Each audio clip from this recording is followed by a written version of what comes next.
Bueno, decíamos al comienzo del programa que vamos a hablar de este posicionamiento geopolítico de Argentina, en realidad a través de una nueva gestión o a partir de una nueva gestión de ultraderecha, la de Javier Milei, que, bueno, va cambiando. Incluso los otros días hicieron venir de un encuentro internacional a los representantes de Argentina. Bueno, le costó el puesto a la canciller, a la ministra, el votar a favor de Cuba.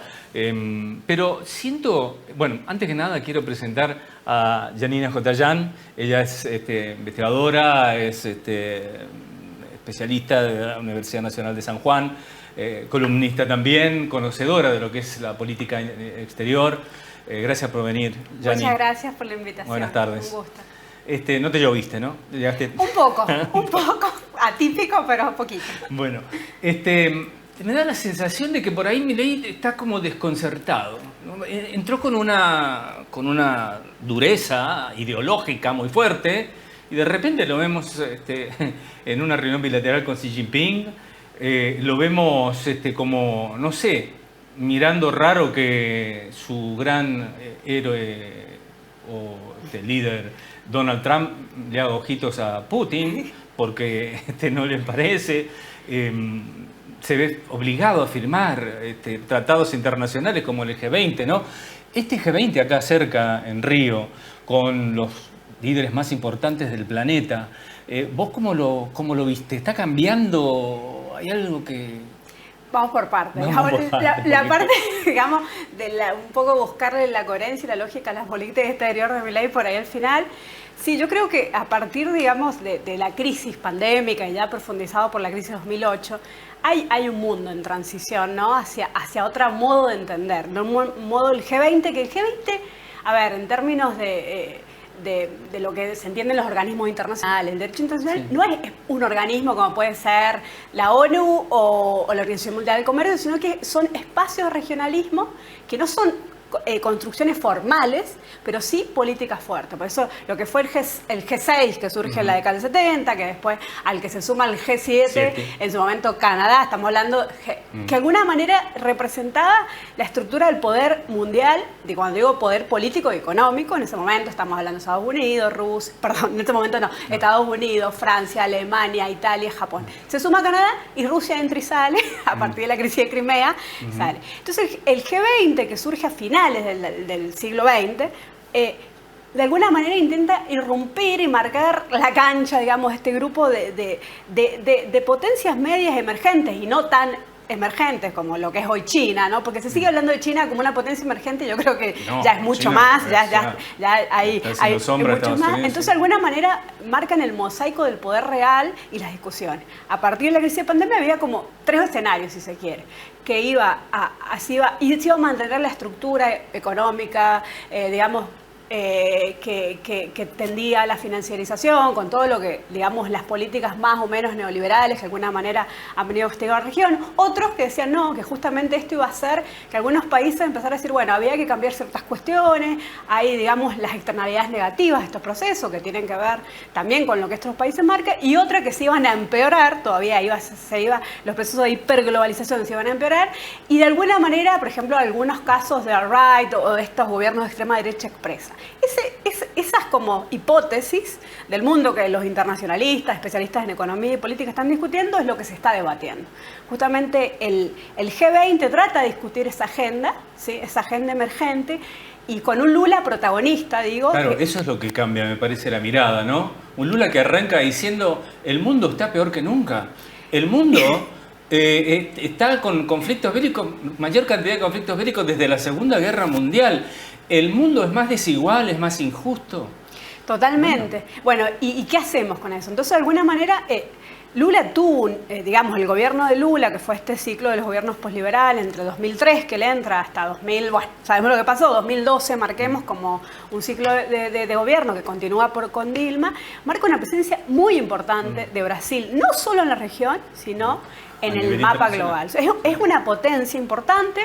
Los BRICS marcan esto, claro. También otro espacio también que no podríamos hablar. Son otros espacios, pero que marcan la política concreta. Más allá que formalmente no son un tratado internacional como que marca una organización. Y de alguna manera Lula, en un contexto totalmente distinto, quiere romper, digamos, esta segunda hipótesis. Veamos cómo hay que ver a la que, bueno, adhiere así como obligada. A regañadientes, como claro, no lo que otra, porque en principio se había pensado o se decía que Argentina no iba a firmar o que iba... Sí, ha tenido cierta disidencia, entre comillas, pero es muy grave eso, sobre todo, bueno, a nivel interno, toda esta cuestión que ya los discursos del odio, bueno, también ha pasado una cuestión con los militares que marca esa tensión, esa polarización que va más allá de estos encuentros internacionales y que marca este mundo también, que en ese sentido se está complejizando. Pero, Yanni, ¿qué es lo que proponía? ¿Qué es lo que Argentina dudaba en firmar?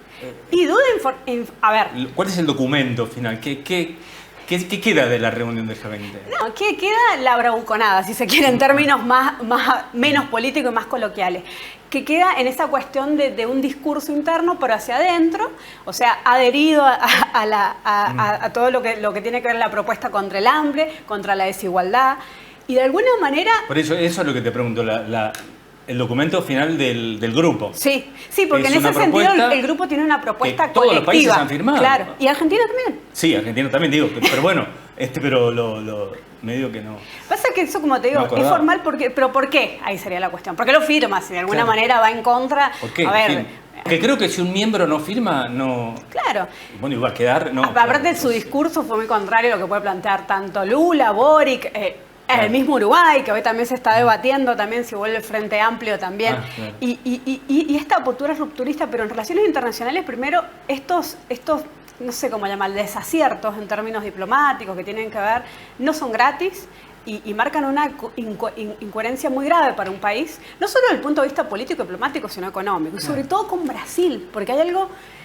que me parece que es importante, porque una de las cuestiones que están atravesando el mundo tienen que ver con lo económico, las desigualdades sociales, el desarrollo, o sea, hay cierta recesión global. Yo te doy este número para entender. América Latina en su conjunto, el peso que tiene su comercio internacional, para entenderlo, es del 5,3%, algo así, más o menos. Sí. Sí. Sacamos a México de eso, de ese grupo, América Latina con todos sus países, América Central, etc., es el 3,3%. Sacamos a Brasil, que Brasil dentro de lo que es Mercosur es cerca del 80, es más o menos 70-80% del territorio, del PBI, claro, no. Queda a la nada. Esa insignificancia no te da capacidad para negociar, ¿no? Solo, claro. Entonces, esa negociación que ha implicado, porque a ver, en términos diplomáticos lo hemos visto, Milei nos ha sacado fotos con Lula, hay cierto, todavía le ha perdido. No estuvo en la foto familiar que le dicen, que es la foto final. Sí. Dijeron desde el gobierno que había estado en la reunión con Kristalina Georgieva, pero Kristalina Georgieva está en la foto, o sea que eso no es así. Bueno, Lula había exigido diplomáticamente, porque esto es gravísimo y va más allá de las tensiones y las tendencias de la política exterior, es gravísimo, más en términos, ahora la parte que por ahí a mí más me interesa en términos económicos. Hay una tendencia que se está hablando hace un tiempo y tiene que ver con el desacople o desglobalización, que tiene que ver cuando las economías empiezan como a dejar de vincularse económica, comercialmente, algo que políticamente empezó, si se quiere, con el fin de este ciclo posliberal, entre, digamos, con la llegada de Bolsonaro, etcétera.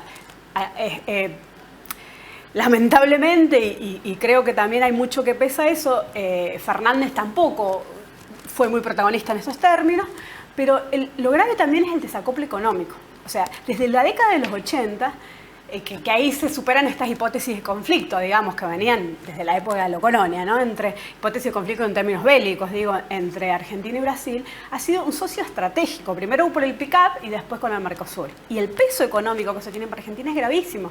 En esos términos, por ejemplo, en relación internacional hablamos de ser sensible y ser vulnerable. Ser sensible, o sea, pandemia, suba de petróleo, guerra, inflación, lo que fuere. Y ser vulnerable es cuando vos no tenés capacidad de reacción frente a eso. Y justamente Argentina está en una situación que no puede perder un socio estratégico, claro, porque gran parte de las exportaciones, cadenas de valor, las poquitas que hay en el sector automotriz, y así se mueve el mundo. Entonces, Lula, con una política exterior coherente y pensada en términos de, cuando hablamos de geopolítica, es qué le conviene a este país, desde el punto de vista de los intereses, desde el punto de vista del crecimiento, desarrollo económico, bienestar, tiene una fuerte, primero con los BRICS, de hace 20 años, ¿no? Y los BRICS cada vez tienen más potencia. Y después con esta mirada hacia Asia-Pacífico también, que representa ese mosaico del poder económico global que es el G20. En un mundo multipolar, claramente, claro, ¿no? Y lo que están pidiendo justamente es, digamos, la segunda de las hipótesis. Pero Milei sigue diciendo Estados Unidos-Israel. Estados Unidos-Israel no es, desde el punto de vista geopolítico, tal como vos lo explicás, lo que más le conviene a Argentina en este momento. Exactamente. Por eso es importante recordar eso. Acá no se trata de una cuestión ni de hinchadas, ni de esto es algo serio para los intereses. Para los intereses, digo, de los ciudadanos, para los intereses comerciales. Es gravísimo. Y sobre todo la ruptura con un socio estratégico. Más para nosotros que para...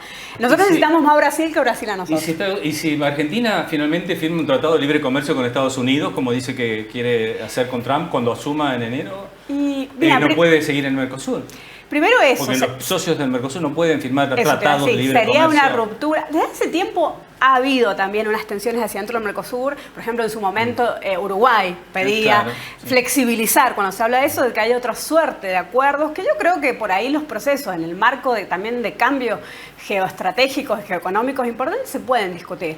Pero la ruptura, Argentina la isla prácticamente. Cuando te digo yo de ese peso de América Latina, con México y con Brasil, es un peso no solo político, sino es comercial. O sea, los grandes acuerdos se van a firmar en el marco del BRICS, que cuando estamos hablando que la zona más dinámica en los próximos años va a ser Asia-Pacífico, China, India, todo lo que es, digamos, la ruta y la franja, y un capitalismo que capaz que sería más cercano a los intereses nuestros en términos de el tipo de producción, etcétera, etcétera. La economía estadounidense más vinculada a una cuestión más financiera, qué sé yo, que por ahí no nos favorecería tanto. Entonces, en esos términos, esto no es una cuestión ni de hinchada, ni si bien hay literatura que va a tirar para un lado o para el otro, hay una cuestión de objetivos y de intereses argentinos que de alguna manera los marca después en estas cosas que no entendemos como parecen contradictorias, porque después China es un socio importantísimo.